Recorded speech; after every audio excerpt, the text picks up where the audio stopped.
மாவட்டத்தில் நடந்த புத்தக திருவிழாவில் கலந்துகிட்ட போது கலெக்டர் அவர்கள் இதை எனக்கு அன்பளிப்பாக கொடுத்தாங்க. முதல்ல அதுக்கு நன்றி.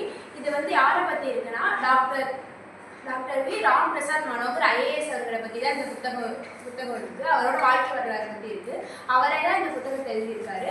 இந்த புத்தகத்தில் புத்தகத்தையே பாகம் 1 பாகம் 2 பிரித்து தான் எழுதியிருக்காரு. அதில் பாகம் 1 உன்னை உயர்த்தணும், பாகம் 2 பிறரை உயர்த்துங்கிற தலைப்பில் எழுதியிருக்காரு. டாக்டர் ராம் பிரசாத் மனோகர் அவர்கள் நம்ம விருதுநகர் மாவட்டம் ராஜபாளையம் அருகில் வடகரங்கிற கிராமத்தில் தான் பிறந்திருக்காரு. பிறந்ததுலேருந்து ஏழ்மையான குடும்பத்தில் தான் பிறந்திருக்காரு.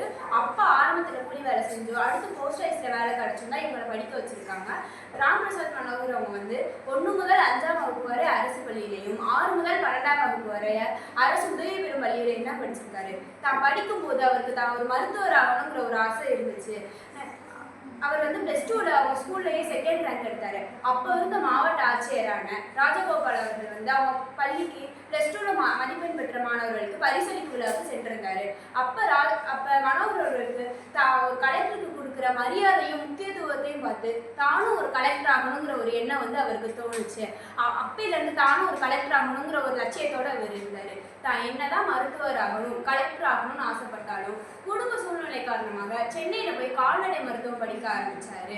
கால்நடை மருத்துவம் படிக்க ஆரம்பித்தாலும் தான் கலெக்டர் ஆகணுங்கிற ஒரு எண்ணம் அவர் மனசுலேருந்து எப்பயுமே நீங்கலை.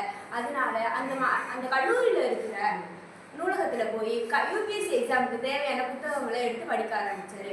அப்படி விடாமுயற்சியோடு படித்ததுனால 2008 யூபிஎஸ்சி எக்ஸாமில் பாஸ் ஆகி ஐஎஃப்எஸ் தேர்வுக்கு வெற்றி பெற்றார்.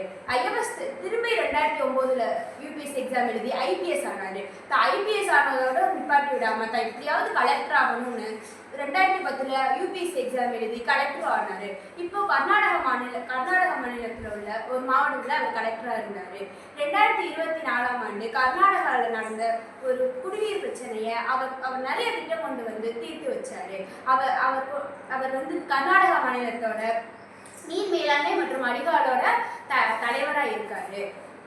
அவர் கொண்டு வந்த நகர்ப்புற நீர் மேலாண்மை பஞ்சசூத்திர திட்டம் ஐநா சபை மூலமா ஒரு பாராட்டு பெற்ற சட்டமே சொல்லலாம். இந்த புத்தகம் வாசிச்சது மூலமா எனக்கு நிறைய நம்பிக்கை இருந்துச்சு.